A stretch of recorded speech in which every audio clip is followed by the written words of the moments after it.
So ఒకటి నేను మీకు చెప్తాను, ఎవరైనా వచ్చిన వాళ్ళు చేంజెస్ అవుతారు కదా, ముందు మిమ్మల్ని అర్థం చేసుకోమని నేను చెప్తాను. మీరేంటో ముందు తెలుసుకోండి, సెల్ఫ్ యాక్సెప్టెన్స్ చేసుకోండి. ఆ సెల్ఫ్ యాక్సెప్టెన్స్లోని మీరేంటో అప్పుడు తెలుసుకొని స్టెప్ బై స్టెప్ తీసుకోండి. ఏదో ఒక్కరు చేంజ్ చేసుకున్నారు, నేను కూడా చేంజ్ చేసుకున్నా, అంత హరియప్గా అవ్వద్దు. ముందు ఏంటో మీరు తెలుసుకోండి, తర్వాత స్టెప్ బై స్టెప్ తీసుకోండి. లైఫ్ చాలా చిన్నది, మీకు ఏమనిపిస్తే అది చేసేసుకోండి. ఎవరో పక్క వాళ్ళు ఏమనుకోండి ఇవన్నీ పట్టించుకోకూడదు. నాకు అమ్మాయిగా నేను అనుకున్నాను, అమ్మాయిగా నేను వెళ్ళిపోయాను. నేను మా పేరెంట్స్ మాట వినలేదు, మా ఫ్రెండ్స్ మాట వినలేదు. నాకు అప్పుడు ఆ సిచ్యువేషన్లో నాకు అనిపించలేదు. ఎందుకు అనిపించాలి అప్పుడు? నా లైఫ్ ఐడెంటిటీ అమ్మాయి కదా, అమ్మాయిగా మారానంతే. ఇప్పుడు మీరు మారారు కదా, ఇప్పుడు మీకు ఇంకొక దొరికారు తోడు అని అన్నారు. ఆ తోడుతోనే మీరు ఎన్నాళ్ళని ఉంటారు? ఎప్పటికైనా సరే పెళ్ళి అనేది చేసుకోవాలి అనిపిస్తుంది కదా. మన ఇండియాలోనే యాక్సెప్టెన్స్ లేదండి, ఇండియాలో యాక్సెప్టెన్సెస్ లేదు. సో ఇలా చేంజ్ అయిన వాళ్ళ అయితే నేను ఎక్కడ చూడలేదు మ్యారేజెస్ అయ్యింది అని. నాకు తెలిసిన కొంతమంది ఫ్రెండ్స్ ఉన్నారు, వాళ్ళు హైయర్ డెసిగ్నేషన్లో ఉన్నారు. పెద్ద పెద్ద ఎండి పొజిషన్, చైర్పర్సన్ పొజిషన్లో కూడా వెళ్ళినా కూడా వాళ్ళకి ఏం లేదు. నా ఫ్రెండ్ అర్ఫా ఉంది, తను ఇట్లానే చేంజ్ అయింది ఆమె. సో తను ఇప్పుడు ఒక సెకండ్ వైఫ్గా వెళ్ళింది. అది ఎన్ని రోజులు టిక్ అవుతుందో తెలీదు. తను ఒక ట్రాన్స్ ఉమెనే.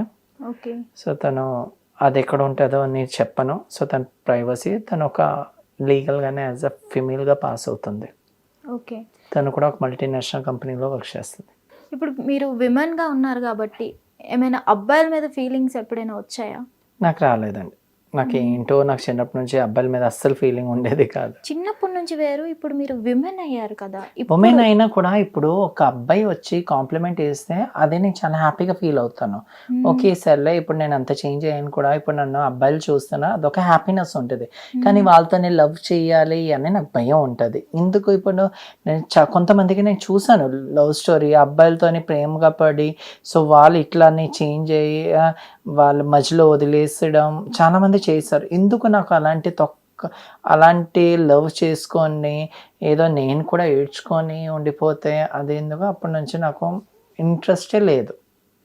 నాకు పెళ్ళి ప్రేమ మీద ఇంట్రెస్ట్ లేదు. తర్వాత ఆమె చెప్పింది సర్లే ఇట్లా ఉండాలి, మనకి తోడు ఉండాలి. ఎందుకు? నేను సర్జరీస్కి వెళ్ళినప్పుడు నాకు సింగిల్గానే వెళ్ళాను ప్రతి సర్జరీస్కి. సో ప్రతి సర్జరీస్కి వెళ్ళినప్పుడు సింగిల్గానే వెళ్ళినప్పుడు అప్పుడు నాకు అనిపించిన తోడు ఉండాలి.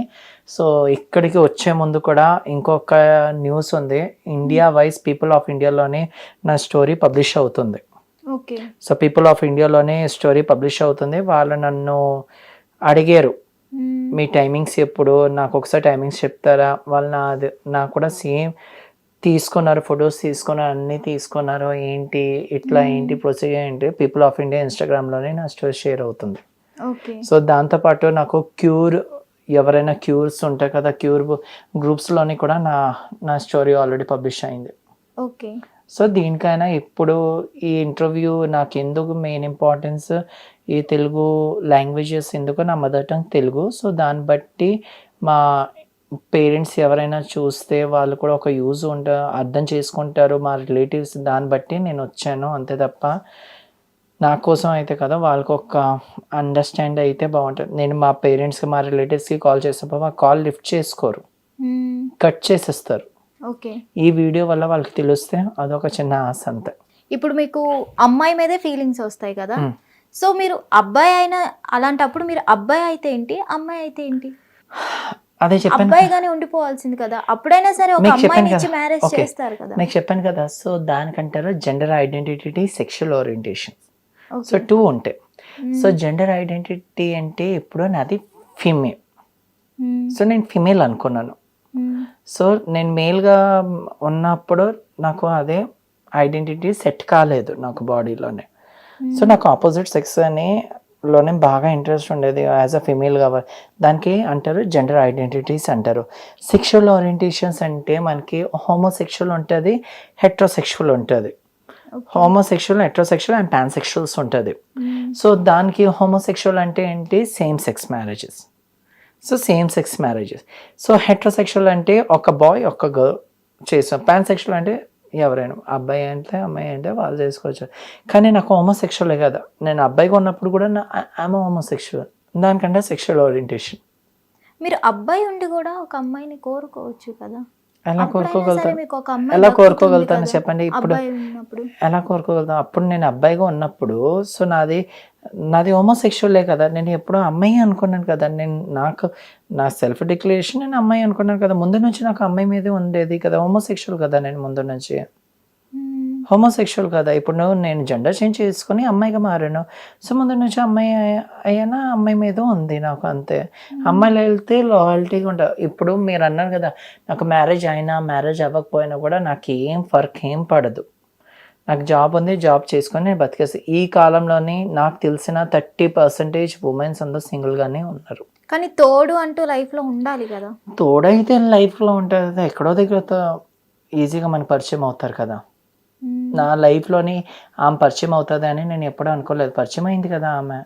సో అంతే, ఆమె నాతోని కంటిన్యూ అవుతానా కంటిన్యూ అవ్వకపోయినా కూడా తన ఇష్టం, నేను ఏం ఫోర్స్ చేయను. సో నేను 2 years ఎందుకు అడిగానో, 2 yearsలోని నేను యూకే వెళ్ళడానికి నేను చూస్తాను లండన్. మ్మ్. సో ఈ 2 yearsలోని వెళ్ళి యూకేలో అయితే మనకి అక్కడ యాక్సెప్టెన్సెస్ క్రైటీరియా చాలా ఎక్కువ.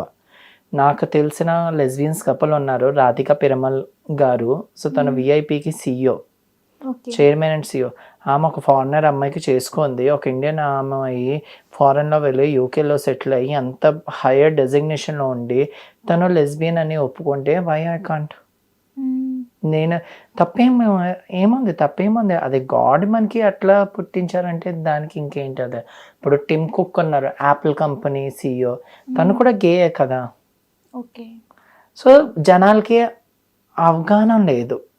సో మనం అంటారు కదా, ఇది నేను చెప్తాను, మనకి మహాభారతం, భగవద్గీత ఇవన్నీ చదివితే ఉన్నాయి, ఇవన్నీ ముందు నుంచి ఉన్నాయి, ఇవన్నీ ఉన్నాయి. కానీ జనాలు చెప్పాను కదా, మేల్ ఆర్ ఫీమేల్ అది చూస్తారు కానీ అదర్స్కి పట్టించుకోరు. కానీ మన ఇండియన్ సైకాలజీ బట్టి ఏమొచ్చింది, ఇట్లా చేంజ్ అయిన వాళ్ళకి అర్ధనారీశ్వరులు అంటారు, మ్మ్. అర్ధనారీశ్వరు. సో శివుడు కూడా అర్ధనారీశ్వరు కదా, ఒక half Lord Shiva, half Parvati. So we call them as Ardhanarishwar. ఇప్పుడు ఇలా మీరు ఎన్నాళ్ళు ఉంటారు? ఒక మంచి అబ్బాయి కనుక మీ లైఫ్లోకి వస్తే మీరు యాక్సెప్ట్ చేస్తారా? నేను చేయలేను అండి. ఇప్పుడు వచ్చిన అబ్బాయి వచ్చినా కూడా నా జాబ్ చూసుకొని వస్తాడు, నన్ను చూసుకొని వస్తాడు, కానీ నా ఫీలింగ్స్కి రెస్పెక్ట్ ఇవ్వడు కదా. మ్మ్. ఇట్లా అని మీకు కావాలంటే మీకు ఒక ఎగ్జాంపుల్ చెప్తాను. నేను ఒక పర్సన్కి చాలా ట్రస్ట్ చేశాను, స్ట్రైట్ పర్సన్ అబ్బాయికి నేను చాలా అంటే చాలా నమ్మాను. అబ్బాయికి తనకి జాబ్ కావాలి అని అడిగితే నేను చాలామందికి నాకున్న సర్కిల్స్కి అందరికీ అడిగితే నాకు నిన్న ఒక మెసేజ్ చేశాడు రీసెంట్గానే. అబ్బాయి పేరు అయితే నేను చెప్పను.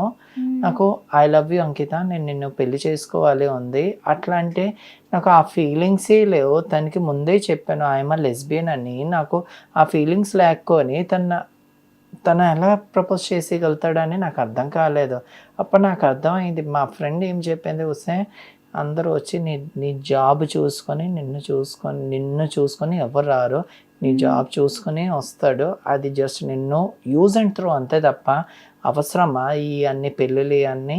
సో దాన్ని బట్టి అదే అనుకున్నాను, సరే ఎందుకు నాకు పెళ్ళిళ్ళ మీద. కానీ నేను స్ట్రాంగ్గా నాకు ఒక ఒపీనియన్ వచ్చింది, నాకు అబ్బాయి మీద ఏం మంచి ఒపీనియన్ లేదు ఇప్పటి నుంచి.